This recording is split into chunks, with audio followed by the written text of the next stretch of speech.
स्वागत है आप सबका TPCZ हिंदी में। आज हम जिस फिल्म के बारे में बात करने वाले हैं उसका नाम है माय फादर्स ग्लोरी। ये 1990 की फिल्म है।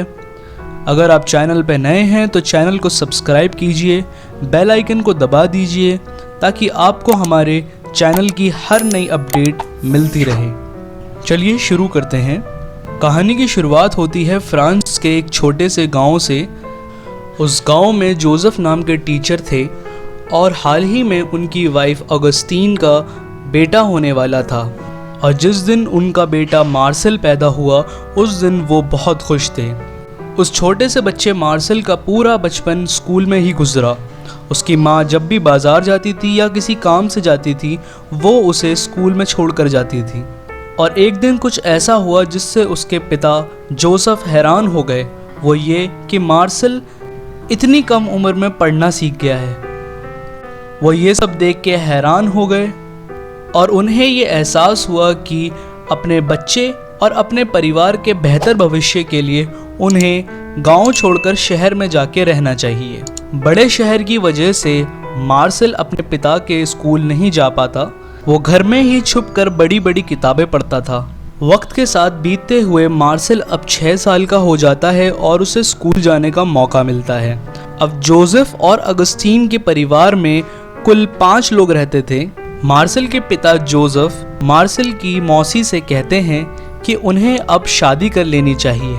हर संडे को मार्सेल की मौसी रोज उसे पार्क ले जाया करती थी। वही रोज की मुलाकात जूल्स नाम के एक आदमी से होती है और धीरे धीरे उनके बीच एक रिश्ता बन जाता है। उन दोनों को प्यार हो जाता है और वक्त रहते वो शादी कर लेते हैं। मार्सेल को हमेशा से लगता था कि जूल्स पार्क का मालिक है और इसीलिए वो उसके लिए बहुत सारे तोहफे लाता था। मगर एक दिन जूल्स उसे खुद बताता है कि वो पार्क का मालिक नहीं है। ये सुनकर मार्सेल बहुत ज़्यादा उदास हो जाता है। जोसेफ ऊपर वाले पे विश्वास नहीं करता और इसी बात को लेकर उसके बीच और जूल्स के बीच हमेशा ही बहस होती रहती थी। मगर इसके बावजूद वो एक दूसरे की इज्जत करते थे।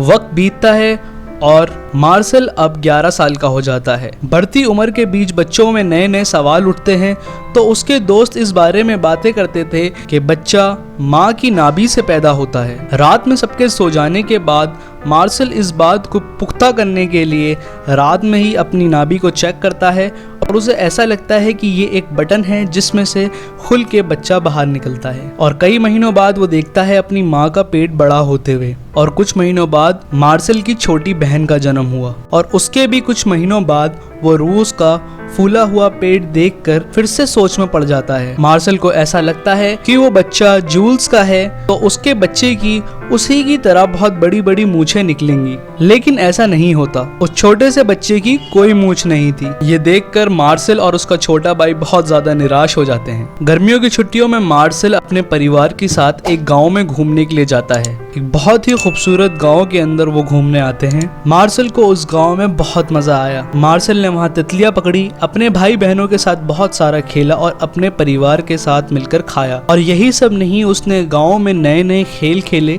और बहुत से अलग अलग विषयों पे चर्चाएं की। जूल अपनी बहुत अच्छी और नई राइफल दिखाता है। वहीं उसके पिता के पास एक बहुत पुरानी राइफल होती है। वो वाहवाही करता है कि उसने बहुत सी जगहों पे बहुत से शिकार करे हैं। और ये सुनकर उसे ऐसा महसूस होता है कि उसके पिता जोसेफ अपने आप को बहुत ही ज्यादा कमजोर समझ रहे हैं। उसके पिता जोसेफ और जूल साथ में शिकार करने के लिए जाते हैं और मार्सेल को साथ नहीं ले जाते। तो मार्सेल छुप के झूठ बोलकर वहां से भागकर शिकार पे चले जाता है और दूर से अपने पिता और जूल को देखता है शिकार करते हुए। कुछ देर बाद मार्सेल उस जंगल में ही कहीं भटक जाता है और उसकी मुलाकात लिली नाम के एक लड़के से होती है। वो उसे सही रास्ता बताता है। लेकिन मार्सेल को ऐसा लगता है कि शायद अब वो कभी भी यहाँ से बाहर नहीं निकल पाएगा। अचानक से ही उसे गोली चलने की आवाज आती है। मार्सेल जब उस आवाज का पीछा करता है तो वो देखता है कि उसके पिता ने 2 शिकार करे। वो पूरे गांव में इस बात को बताते हैं और खुश होते हैं। लिली उसका एक बहुत अच्छा दोस्त बन जाता है और वो साथ मिलके पहाड़ों को घूमने लगे। और एक दिन वो एक ऐसी गुफा में बैठे होते हैं जहाँ पर एक ईगल होता है। उससे डर कर वो भाग कर अपने घर सही सलामत पहुँच जाते हैं। मार्शल और लिली की दोस्ती बहुत ज्यादा अच्छी हो जाती है। छुट्टियां खत्म होने का वक्त आ गया था, मगर मार्शल का मन बहुत ज्यादा लग चुका था उस गांव में। अपने घर वालों को वापस जाने के लिए सामान बांधता हुआ देखकर मार्शल बहुत ज्यादा उदास हो जाता है और वो सोचता है कि मैं भाग जाता हूँ। वो एक चिट्ठी लिखता है और भाग भी जाता है लिली के साथ, मगर वो फिर कुछ वक्त में वापस आ जाता है और उस चिट्ठी को फाड़ देता है।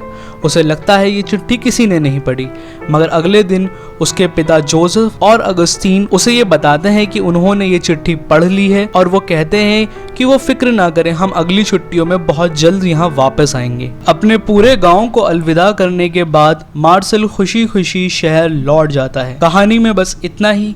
अगर आपको वीडियो पसंद आया हो तो वीडियो को लाइक कीजिए, चैनल को सब्सक्राइब कीजिए और हमें कमेंट करके बताइए कि आप और किन मूवीज का हिंदी रिव्यू या पूरी कहानी सुनना चाहते हैं। धन्यवाद।